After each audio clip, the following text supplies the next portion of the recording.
Hola curiosas y curiosos, soy JJ, bienvenidos a Ciencias de la Ciencia, ese pequeño lugar donde veremos que lo conocido es finito y lo desconocido infinito. Lo prometido es deuda, os dije que hoy cerraré la trilogía sobre la teoría del todo. Si todavía no habéis visto los dos vídeos anteriores, aquí los tenéis. En el primero os expliqué un poquito el por qué la teoría de todo es tan importante y en el segundo os di un pincelazo sobre una de las teorías más importantes, la teoría de cuerdas. Hoy toca hablar un poquito sobre la otra teoría del todo, la curiosa y complicada, al menos para mí, teoría de la gravedad cuántica de bucles. Si queréis saber más sobre esta teoría, vamos a curiosear.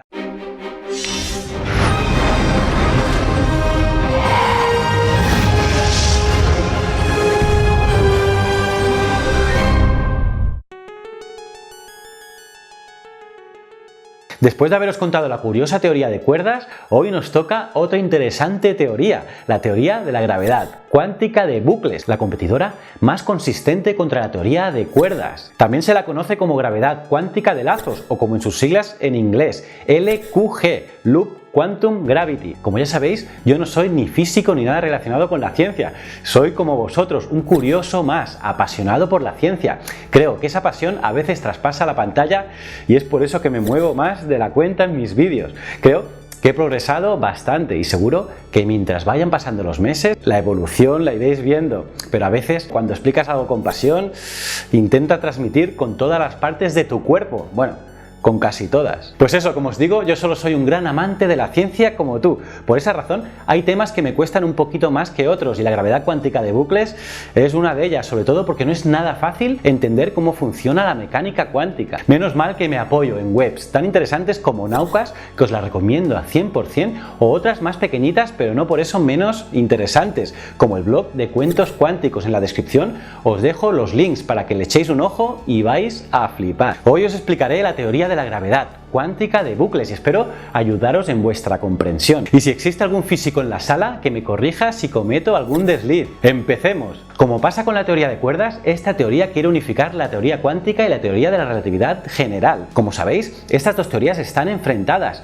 no encajan entre sí y las teorías del todo quieren romper con esto. La teoría de la gravedad cuántica de bucles, a diferencia de la teoría de cuerdas, se preocupa menos por la materia que habita en el espacio-tiempo y más por las propiedades cuánticas del propio espacio-tiempo. En la gravedad cuántica de bucles, el espacio-tiempo es una red. El liso fondo de la teoría de la gravedad de Einstein se ve reemplazado por nodos y enlaces a los que se le asignan las propiedades cuánticas. De este modo, el espacio está formado por trozos discretos, es decir, trocitos y trocitos y trocitos divisibles un número finito de veces. Esta teoría es en gran parte el estudio de estos trozos. Esta teoría surgió de una simple reformulación de la relatividad realizada por Abraham Astekar en 1986, el cual consiguió, sin introducir ninguna novedad respecto a la relatividad, reformular toda la teoría con unas nuevas variables, consiguiendo descubrir un espacio cuántico a partir de esta. Se desarrolló un lenguaje matemático que permitió calcular si el espacio es continuo o discontinuo. El resultado al que llegaron parecía decir que el espacio está cuantizado, es decir,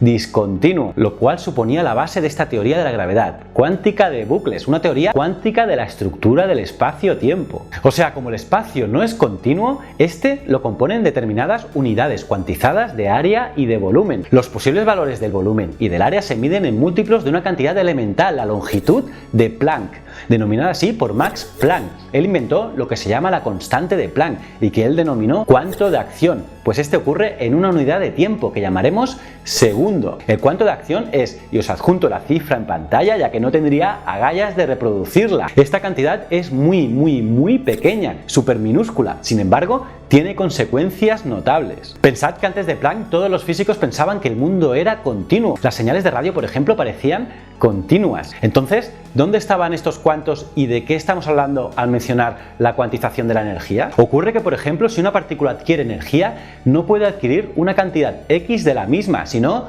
que es un múltiplo del cuanto de acción. Vamos, es como si yo quisiera pasar de un sitio A a un sitio B sin necesidad de pasar por sitios intermedios entre A y B. A eso se refiere la cuantización y el mundo desde que Planck salió con su cuanto de acción. Y a partir de aquí, muchos conceptos cambiaron. Otro ejemplo, imaginad que tengo dos números, el 1 y el 3. Si los números estuviesen cuantizados, podría pasar del 1 al 2 y de ahí al 3 sin problemas.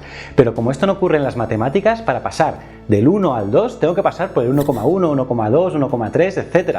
Pero más aún, tengo que pasar por el 1,01, 1,02, 1,03, etc. para llegar al 1,1. Pero podría ser peor, puedo ser más fino y pasar del 1,001 al 1,002, etc. Si hubiese una cuantización numérica, por ejemplo, considerando solamente los enteros, lo que significaría que pasaría del 1 al 2 sin tener que considerar los valores entre ellos. Entonces, cuando hablamos de la teoría de la gravedad cuántica de bucles, hablamos de que el espacio no es continuo. Este espacio está formado por determinadas unidades. Está formado por trozos cuantizados de área y de volumen medidos con la longitud de Planck. Esta longitud se halla relacionada con la intensidad de la gravedad, con el tamaño de los cuantos y con la velocidad de la luz. Mide la escala en que la geometría del espacio deja de ser continua y es muy pequeña. La teoría predice que hay una cantidad increíble de átomos de volumen en cada centímetro cúbico de espacio. El cuanto de volumen es tan pequeño, tan minúsculo, que hay más cuantos en un centímetro que centímetros cúbicos en el universo visible. ¡Uf! Mi cabeza va a reventar.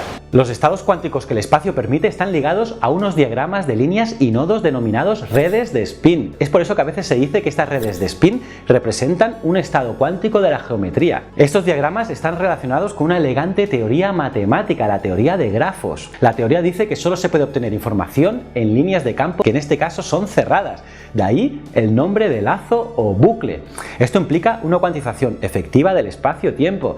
Ya no se puede sondear en cualquier sitio, solo tiene sentido hablar de gravedad y por tanto del espacio-tiempo por donde se propagan partículas y energía en estos lazos. Por tanto, estos lazos no están en ningún sitio, estos lazos son los que definen el propio espacio-tiempo. Según esta teoría solo tiene sentido hablar de estos lazos, es decir, que a nivel cuántico un estado cuántico del espacio está dado por una configuración de dichos lazos. No tiene sentido hablar de lo que hay fuera de los mismos. El punto esencial es que dado un conjunto de lazos siempre se puede encontrar una red de spin equivalente. A partir de un grafo se puede calcular cuánto se distorsiona el espacio. Esta distorsión, curiosamente, es la que produce la gravedad. Sí, la distorsión del espacio que formula esta teoría produce la gravedad. Así pues, los diagramas constituyen una teoría cuántica de la gravedad.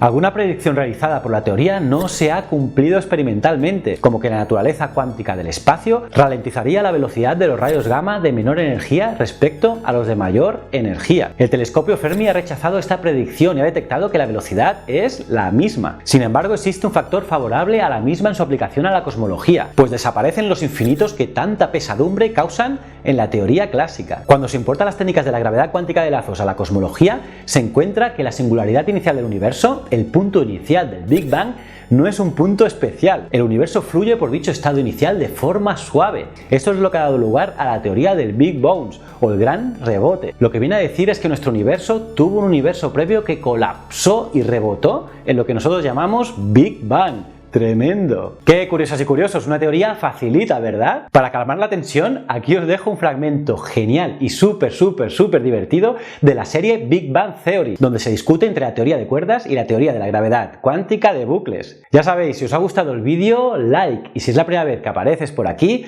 suscríbete. Muchísimas gracias. When the two of you reach a natural stopping point, I'd like to have a word. If the word is pee-pee, just do it.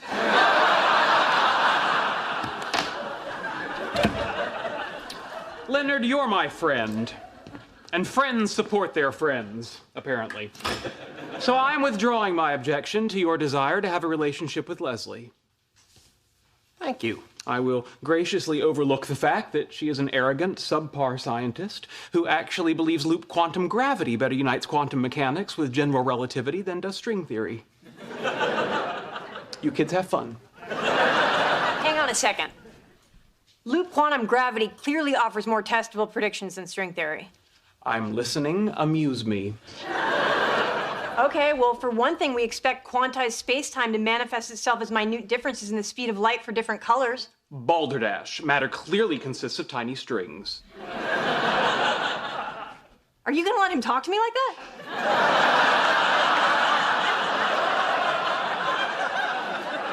Okay, well, there's a lot of merit to both theories. No, there isn't. Only loop quantum gravity calculates the entropy of black holes.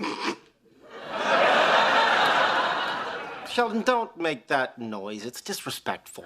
I should hope so. It was a snort of derision.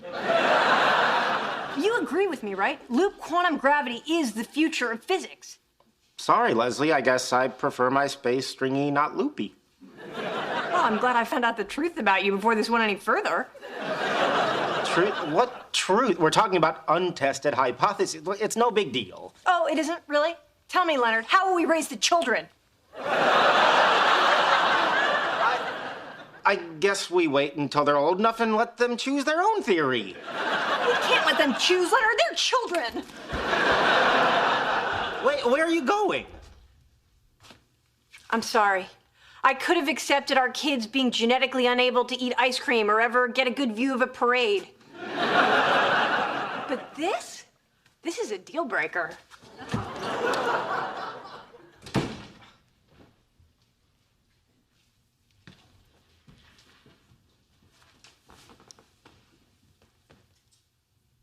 Look on the bright side.